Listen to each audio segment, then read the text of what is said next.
एक गरीब फटीचर घर जमाई जिसे उसके ससुराल वाले रखते थे अपने जूते की नोक पर और गली का कुत्ता समझकर देते थे गालियां। क्यों उसके पैरों पे गिर पड़े शहर के सभी रईस। अरे हिम्मत कैसे हुई मेरी कार को छूने की? इसे शनाया तुम्हारी कौन सी दोस्त आ रही? रूपल आ रही। ये हाल है, तुम नहीं बताती तो मैं इसे तुम्हारा ड्राइवर समझ रही थी। तुम्हारे पास खुद की कार नहीं है? मैं कार अफोर्ड नहीं कर सकता। जितना जल्दी हो सके इसे छोड़ दो। यहाँ पर आपके पास कोई प्राइवेट रूम अवेलेबल है? माफ कीजिए लेकिन ना ही हमारे पास प्राइवेट रूम अवेलेबल है ना ही कोई टेबल।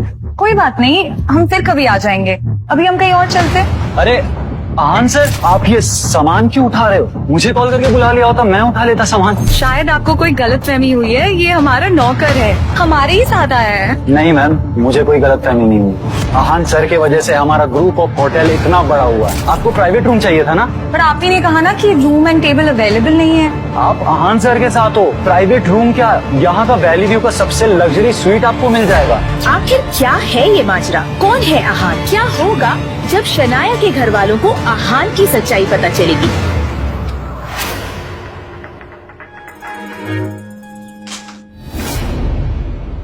एक इंसान जिसकी औकात किसी ठेले से समोसा खाने की भी नहीं थी,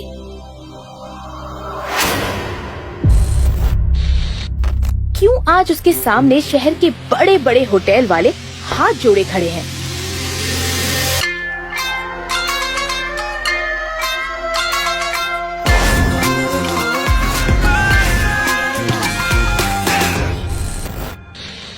और कैसे शहर का सबसे अमीर परिवार मजबूर हो गया एक गरीब को घर जमाई बनाने के लिए।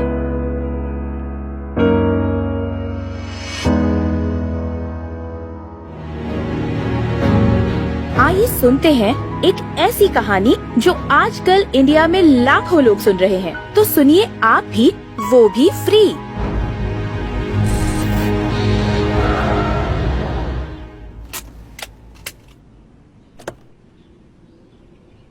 आहान, अरे हिम्मत कैसे हुई मेरी कार को छूने की? वो शनाया को बैंक जाना था इसीलिए। शनाया? माना कि वो हमारी बेटी है, लेकिन अब उसके पति तुम हो। उसे कार में घुमाने का इतना ही शौक है ना, तो जाके खरीद लो कोई सेकेंड हैंड कार। ऐसे तुम जैसा फटीचर सेकेंड हैंड क्या, थर्ड हैंड कार भी नहीं खरीद सकता। एक काम करो, रामू काका की साइकिल खरीद लो, उस पे घुमाते रहना अपनी पत्नी को। इडियट। हे गॉड, एक तो कार लेके जाते ऊपर से गंदी करके लाते हो। अभी इसे साफ करो, अपनी शर्ट उतारो और उसी से साफ करना, समझे?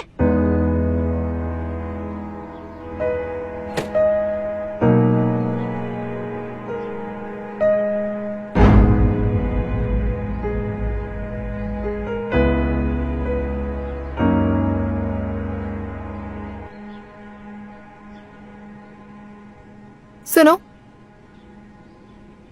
मेरी दोस्त लंदन से आ रही, कार ड्राइव करके मुझे एयरपोर्ट ले चलो। वो मम्मी जी ने अपनी कार चलाने के लिए मना किया है। क्या? तो तुम कहीं से भी कार का इंतजाम करो, टैक्सी मंगवाओ, भीख मांगकर पैसे लाओ, पर मुझे एयरपोर्ट कार से ही जाना। एंड प्लीज जल्दी करो, मुझे लेट हो रहा है।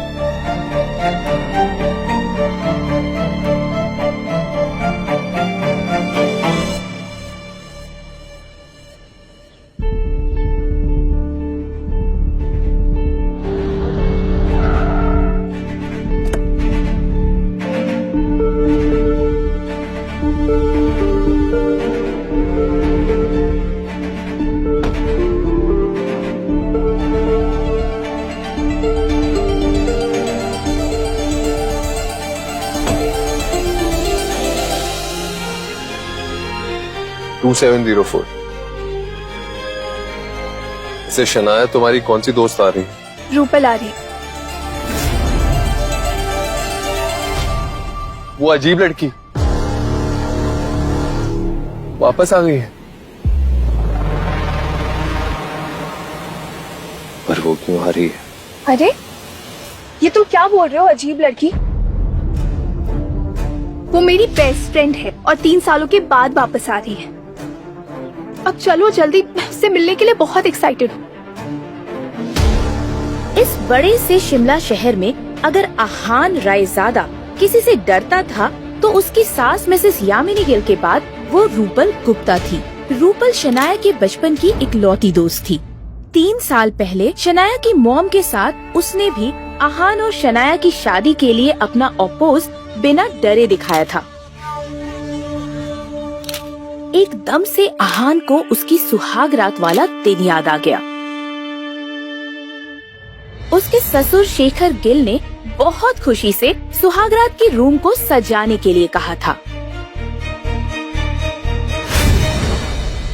और शनाया का रूम तरह तरह के फूल और सेंटेड कैंडल से सजा हुआ था। वैसे तो आहान ने कुछ ज्यादा करने के बारे में बिल्कुल नहीं सोचा था। वो तो बस शनाया से कुछ बातें करना चाहता था।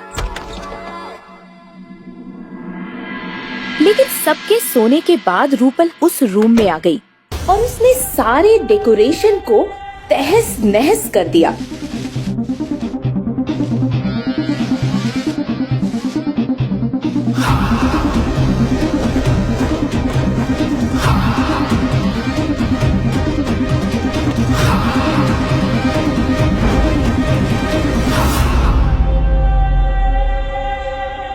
रूपल इतने पर ही नहीं रुकी, उसने तो आहान को ये धमकी तक दे डाली कि अगर आहान ने शनाया को कुछ करने की हिम्मत भी की तो वो आहान को स्ट्रिपर्स क्लब में ले जाकर नचवाएगी। वो आहान से इतनी नफरत करती थी कि उसने ये तक कह दिया था कि अगर उसे 2 खून माफ होंगे तो दोनों बार वो आहान का ही कत्ल करेगी। आहान को उस रात से एक तरह का ट्रॉमा हो गया था। सुहाग रात के वक्त ही नहीं, आगे रूपल ने आहान को बहुत तंग किया था।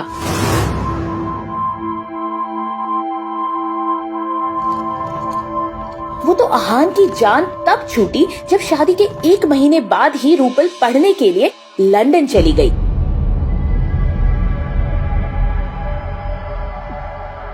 ये लड़की रूपल गुप्ता थी। अब जबकि रूपल शनाया की बेस्ट फ्रेंड थी तो ये बात जाहिर थी कि वो हर मामले में शनाया को अच्छे से मैच करती थी। अपने नाम की तरह रूपल बहुत खूबसूरत थी। हाय! इस लड़की की पर्सनालिटी में एक अलग किस्म का ऑरा था। Welcome back to India! I missed you.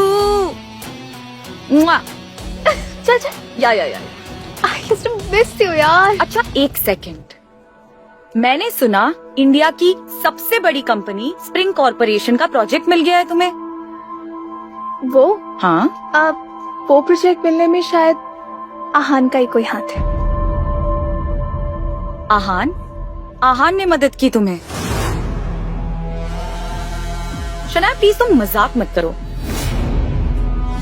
हम स्प्रिंग कॉर्पोरेशन की बात कर रहे हैं, कोई बैंक में चेक जमा करने की बात नहीं कर रहे हैं।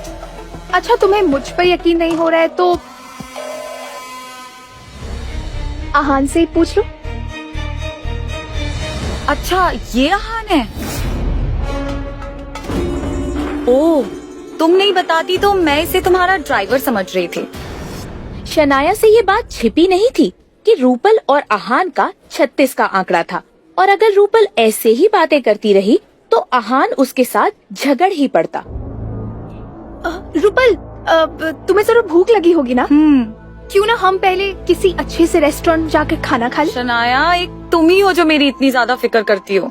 तुम्हें पता है, बाहर का खा खा के मेरी हालत खराब हो गई थी। मेरे इंडिया वापस आने का सबसे बड़ा रीजन यहाँ का लजीज खाना है। अब जल्दी से चलो, कुछ मसालेदार खाते हैं। 1 सेकेंड, तुम वहाँ क्या कर रहे हो? सामान लो और पीछे आओ। तुम चाहते हो शनाया सामान उठाए? नहीं ना? चलो चलो चलो शनाया। अच्छा शनाया, जब तुम्हें आहान इतना पसंद है नहीं तो एक काम करो, जितना जल्दी हो सके इसे छोड़ दो। मैं एक काम करती हूँ, तुम्हें यहाँ के कुछ अच्छे और खानदानी लड़कों से मिलाती हूँ। कुछ लोगों ने अपनी नई कंपनी शुरू की है और कुछ लोग अपना फैमिली बिजनेस चला रहे हैं। बट मैं दावे के साथ कह सकती हूँ शनाया कि वो लोग इस आहान से 100 गुना बेहतर है। रूपल, जरा चुप करो और मेरी बात सुनो। ये क्या बकवास किए जा रही हो तुम? मैं आहान को नहीं छोड़ सकती, एटलीस्ट तब तक नहीं जब तक वो मुझे नहीं छोड़ देता। ओके, समझ गए? रूपल कुछ समझ नहीं पा रही थी कि आखिर शनाया एक फटीचर पति के बारे में ऐसा कैसे बोल सकती है। क्या सच में उसे इतना बड़ा प्रोजेक्ट मिलने के पीछे आहान का हाथ था? मगर ऐसा कैसे पॉसिबल था? शनाया, तुम्हारे पास खुद की गाड़ी नहीं है? तुम तो जानती हो ना मेरे पास ड्राइविंग लाइसेंस नहीं है। सो और आहान, तुम्हारा क्या? तुम्हारे पास खुद की कार नहीं है? नहीं, मैं कार अफोर्ड नहीं कर सकता। आहान का जवाब सुनकर रूपल नाराज हो गई। उसे समझ ही नहीं आ रहा था कि अब आगे उसे क्या कहना चाहिए। उसकी बेस्ट फ्रेंड के पास एक कार भी नहीं थी।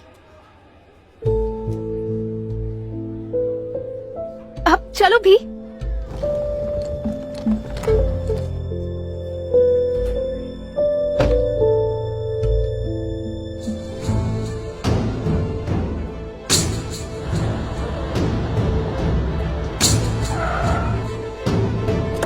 वो तीनों इस वक्त शिमला के सबसे फेमस रेस्टोरेंट प्राइड में थे। लिसन, मैं और शनाया अंदर जा रहे हैं, तुम मेरा सामान लेके पीछे से आओ। Okay, let's go Shanaya. Pride restaurant की हर चीज इंडिया की रिच हिस्ट्री को डिफाइन कर रही थी। यहाँ पर आपके पास कोई प्राइवेट रूम अवेलेबल है? हम 3 लोग हैं, हमें ना टेबल भी चलेगा। वो ये सोच के ही घिन से भर जा रही थी कि उसे आहान जैसे फटीचर के साथ एक टेबल पर बैठकर खाना होगा।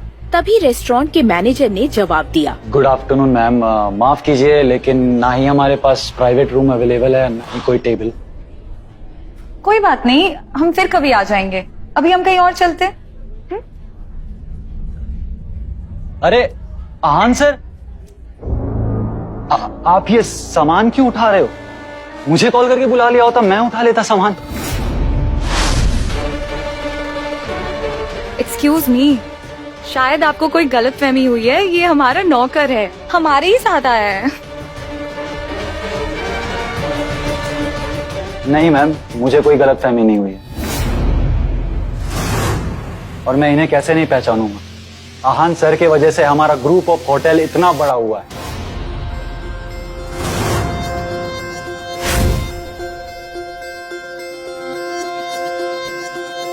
और आपको प्राइवेट रूम चाहिए था ना? हाँ, प्राइवेट रूम तो चाहिए था, पर आप ही ने कहा ना कि रूम एंड टेबल अवेलेबल नहीं है। आप आहान सर के साथ हो, प्राइवेट रूम क्या, यहाँ का वैली व्यू का सबसे लग्जरी स्वीट आपको मिल जाएगा। आप बस रूम चूज कीजिए। आखिर क्या है ये माजरा? कौन है आहान? क्या शनाया के पापा को उसकी सच्चाई पता थी? क्या होगा जब शनाया के घर वालों को आहान की सच्चाई पता चलेगी? इन सभी सवालों का जवाब जानना चाहते हो तो आपको सिंपल सा एक काम करना है। अपने स्क्रीन पर दिखाए गए एक नीले रंग के इंस्टॉल बटन पर क्लिक करना है। क्लिक करने पर तुरंत आपको मोबाइल फोन पे प्ले स्टोर पेज दिखाई देगा, जिसमें पॉकेट एफएम के नीचे दिए हुए इंस्टॉल बटन पर क्लिक करना है। उसके बाद ओपन बटन पर क्लिक करके अपने मोबाइल नंबर से पॉकेट एफएम ऐप रजिस्टर करिए। अब आप पॉकेट एफएम के सभी अद्भुत ब्लॉकबस्टर कहानियों को सुन सकते हैं। इंस्टॉल कीजिए पॉकेट एफएम और फ्री में सुनिए दुनिया भर में हंगामा मचाने वाली ये जबरदस्त कहानी सीक्रेट अमीरजादा।